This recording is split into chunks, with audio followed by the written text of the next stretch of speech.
Another thing, this is really important as well. If we have some kind of disease or something like that, then we need to let them know if it's going to impact our relationship. Some people, maybe they have some kind of transmitted disease. This is compulsory. If they're going to get something from you, you have to tell them. You are actually, if you have some contagious disease, you have to tell the spouse. You can't just be like, I hope they don't know. Also, any kind of mental illnesses, if we have anything like that, we have to let them know. We can't just be like, oh, marriage is the solution, my depression is going to go away. It's a serious thing. I'm not belittling this. Allah Ta'ala gives this to some people, and it happens. I'm saying that we need to inform, let them know. And unfortunately, we've made a stigma out of all of these things. Like, no, you can't talk about it. You're deficient in some way. How are you deficient if Allah is the one that gave it to you? Now, there's this quote from Luqman Hakim. Someone was saying, you're ugly. So he said to them, are you criticizing the possessor or the one who gave it to you? Criticizing me for the looks that I have no control over, or the one that gave it? You're criticizing Allah here. But there's no stigma. There shouldn't be, at least. But we've made it such. We need to talk about this. Some people go as far as to say that, you should check yourself to see if you are capable of having children. That's up to you. It might not be a bad thing. But psychological things, we should definitely check ourselves and inform based off of it. And we should formulate some questions for this as well. Okay, and one thing, we often don't reflect over this, and I shared this with Imam, so I didn't know this. Apparently, Nabi Sallallahu Alaihi Wasallam got married to many women and divorced them. There are many women that he divorced before even consummating the marriage. So it wasn't an issue of desires. He didn't consummate the marriage. He wasn't with them. But he married them and he divorced them right away for various reasons. Among them was a woman, the narration I have here, she was from Ghifar, there's a tribe. He married her, and when he was going to be with her, he noticed that on her side there was white marks everywhere, and this was a contagious disease.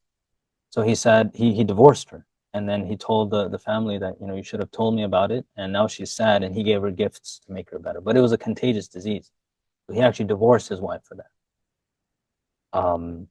Another thing, I know I'm talking a lot here, women going through pregnancy, men should have realistic expectations that your wife after pregnancy is not going to look the same as before, usually.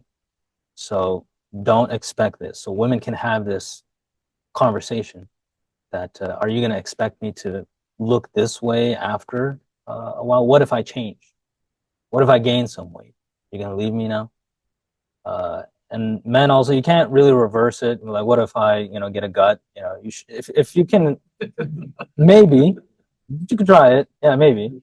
Yeah, see what she says. What if I put on 20 pounds? Will you still love me? She's like, I don't love you now. So, Allah. Yeah. What if I go bald? That you can't control. That's a good question. What if I go bald? You like this Zulfa right here? The two braids I got, but what if I go bald? Will you? So that's a question. Next one, physical attraction. This brings us to that. So this is the most superficial trait. Why? I compare physical attraction to the dunya. It's the most enticing, but the most shallow. The dunya, most enticing thing, but when you go down to the reality of it, it's shallow. There's nothing really behind it. Why? A person doesn't choose their looks. And we are judging people on something that they have absolutely very little control. Yeah, you can exercise and stuff like that, but the shape, the size of your face and your body, Allah gave that to us. Eye color. And we judge people so much based off of this one facet that they have zero control over. And the things they have control over, their personality, their akhlaq, their knowledge, their practice, I don't care. It's really sad. However, that being said, it is important. If you don't have any attraction to the person you're getting married to, there's going to be a problem. Right? Allah subhanahu wa ta'ala did not create spouses to, dislike the way they look. So this is something that we should look at. We should do some soul searching and understand what you're looking for. Sometimes we just say, I want a pretty wife, or I want a handsome husband. What does that mean to you? Because it's so subjective. And then you'll know what you're looking for in a person. Some people like tall people, some people like short people, some people like thin, some people like wide. And this was a hadith or narration I told you about that Umar radiallahu anhu advised people not to get their daughters married to someone whose looks they didn't like. So they should not pursue that. So seek what you want, know what you want. Finally, personality. Are they an extrovert, an introvert? Are you an extrovert or introvert, and are you seeking the same or different? We need to first understand who we are and know what we're seeking. You're seeking a lively person. Again, it's just go and you saw the person is, they look really good to you, and then you realize they're so extroverted, you don't have the energy to keep up with them. They're bouncing off the walls, they're going here and they're going there. I want to go to this place, I want to go to that place. They're mingling with people, and or you're like that, and this person just wants to be in their man cave, in the man cave all day, and just like, oh, I'm good, alone. And personally, yeah, I like being in my corner. I could be in my office for a week. I'll have to come out for Juma and then I'll go back. So this is the last one. I know I've taken a lot of time. Maybe we can extend a little bit if people are generous with their time, because we do have something fun, inshallah. Are you a regimented person? Are you carefree? Are you seeking that?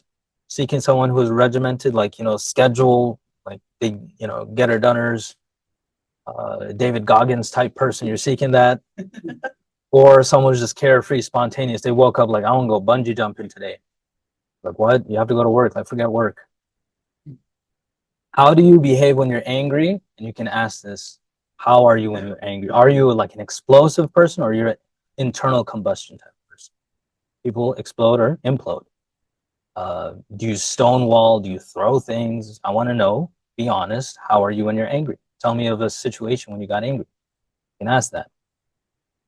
Do you need a lot of personal space, or do you need alone time, or are you very expressive?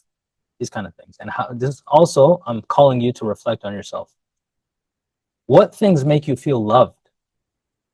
We never thought about this. And there's you guys might know about this, 5 love languages. There's a book by, I think, what's his name? Something Chapman, Gary Chapman. He made up this thing called 5 love language. He assessed people and saw that people feel loved when one of 5 things are given to them. They fall into 5 categories. Those are words of affirmation. So do you feel happy when people praise you? Sometimes, like a person will say, well, don't you see I love you? I'm doing all this for you. But they've never said, I love you once, or never praised. So you're a person that likes praise. Or acts of service. Maybe you like things like, do something for me to show that love. Maybe that's how you are. What about gifts? Maybe you're a person that responds well to gifts. You can ask about this. Maybe you're a person that likes quality time. That's how I feel loved, when my spouse is spending quality time. Or are you a person that feels loved when you have physical touch? So those are the 5. Words of affirmation, acts of service, gifts, quality time, physical touch, right? So you can ask these questions. You first find out what you are. And finally, I'm going to mention that there's something called a Myers-Briggs type indicator. You can find out what your personality type is. And when you're talking to a possible spouse, you can actually take these tests. It's really interesting. So they give you 4 letters to determine your personality type. Really interesting. So I took the test, and obviously I knew I was introverted, but that was one of them. I'm an I, and other stuff as well. I don't want to share. Okay, my personality. So I know that I'm bombarding you with information. I just want you to, I want to open your minds up.